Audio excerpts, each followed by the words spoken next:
nagsasalita eh. Sabi ko, ano pa gusto niyo marinig? Gusto niyo marinig yung lahat ng sakit sa bibig?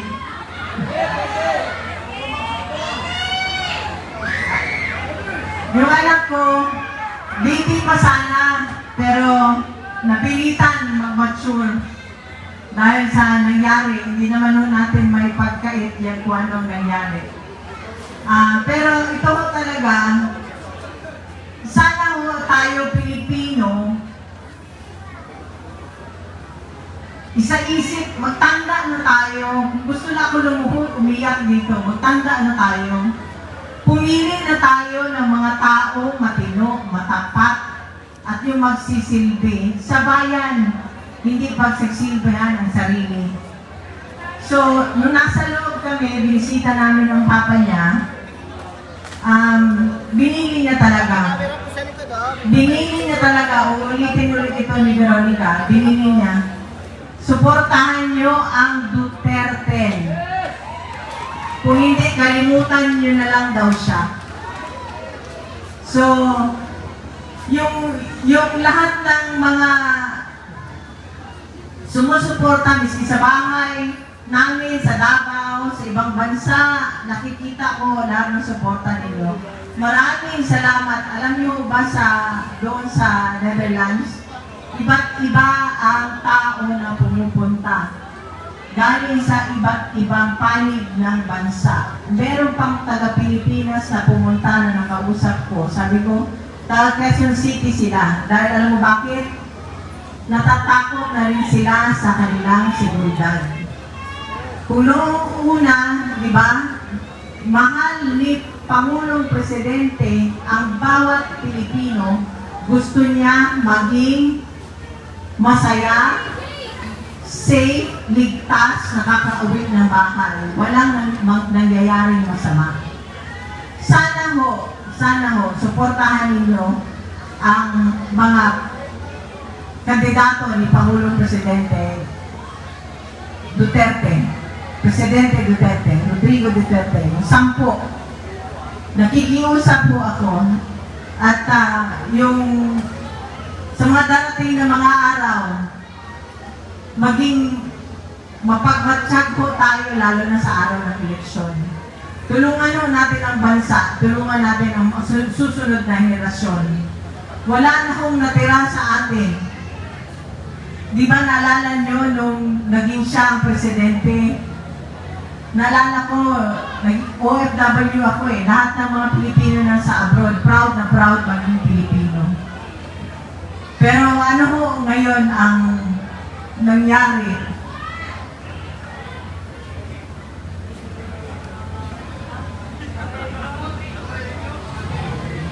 Kung kayo ang nasa sitwasyon namin nung nandun kami sa Villamor, parang hanggang ngayon nananaginip pa rin ako.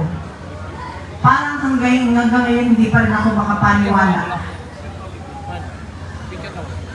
Gusto ko humingi ng tulong, di ko alam kung saan. So kaya ngayon, nandito kami, nagsasalita, humingi kami ng tulong ninyo. Suportahan nyo ang Duterte.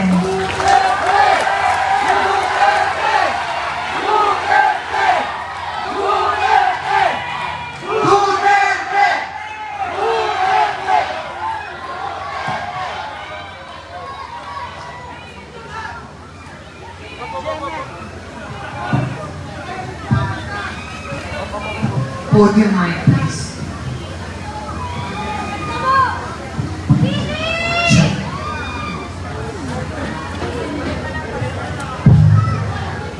Magandang gabi sa inyo lahat. Ako si Veronica Kitty Duterte, bunsong anak ni Pangulong Rodrigo Roa Duterte. Naaalala niyo po ba noong panahon ni PRRD, nakakaalis at nakakauwi ng ligtas ang mga anak niyo? Yes! Ibalik natin ang ganoong pamamahala sa bansa. Nandito ako ngayon dahil kinuha nila sa amin, sa ating lahat, higit sa lahat, sa akin, ang tatay ko. Noong March 11, 2025, nasaksihan ko ang pagkidnap at pag-abuso nila sa tatay ko. Imbes na krimen, korupsyon at kahirapan ang pagtuunan ng pansin ng pamahalaang ito, inuuna nila ang pagsira sa pamilya ko at sa lahat ng kalyado nito. Pumili tayo ng matino at matapat sa paglilingkod kasi kung hindi, kawawa tayong lahat at ang mga susunod na henerasyon. Mahalagang magkaisa tayo sa araw ng eleksyon, May 12, 2025. Suportahan natin ang PDP laban sa senatorial seat o mas kinikilalang Duterte. Duterte! Duterte! Duterte! Duterte! Mag-vote straight tayo at mag-block vote tayo upang mahirapan silang mandaya. To the OFWs, to the Filipino communities who took care of us, you have my love, respect, and gratitude. Sa katauhan na nagpakita o walay undang na paghigugma o pagsuporta, daghang salamat kay Wak Ninyo Biyahe. Kamo ang nagapakusog sa among tanan. May aabot ako na personal na mensahe ng tatay ko sa bawat Pilipino. Sabi niya, I did what I could for my country. And you are all in my heart. Pangalawa, kung sabi niya, kung kakalimutan niyo lang rin ang Duterte, kalimutan niyo na lang rin siya. Mga kababayan, huwag nating kalimutan ang bilin ni Tatay Digong. Duterte, solid! Sa mga kabataan, hinihikayat ko kayong magbantay sa mga boto dahil dito nakasalalay ang kinabukasan nating lahat. Maraming salamat po and God save the Philippines. God save the Philippines! Pilipinas, Duterte pa rin! Duterte! Duterte! Ibinado mo lahat ang Team Suntay!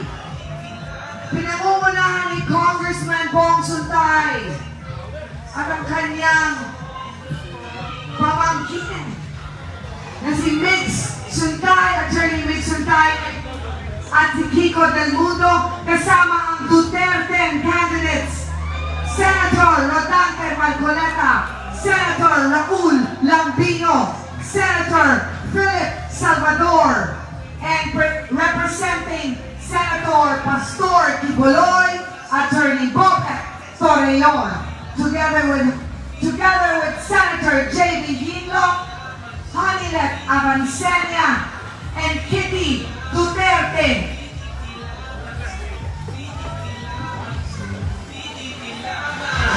Ang kinabukasan ng ating kabataan, suka ang tawag, suka Duterte! Duterte! Sabay-sabay natin kantahin.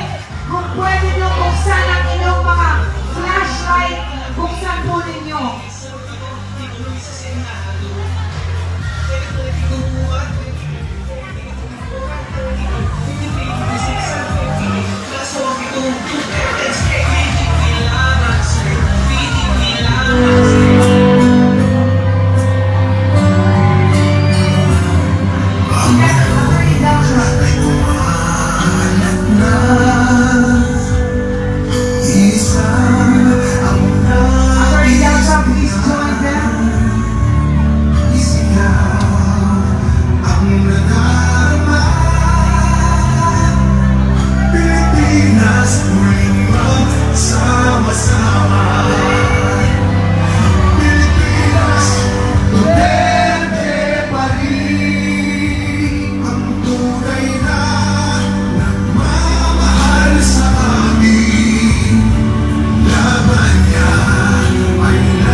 sila, hindi Duterte, mag-block vote po tayo. Ito po ay para sa Pilipinas. Pilipinas!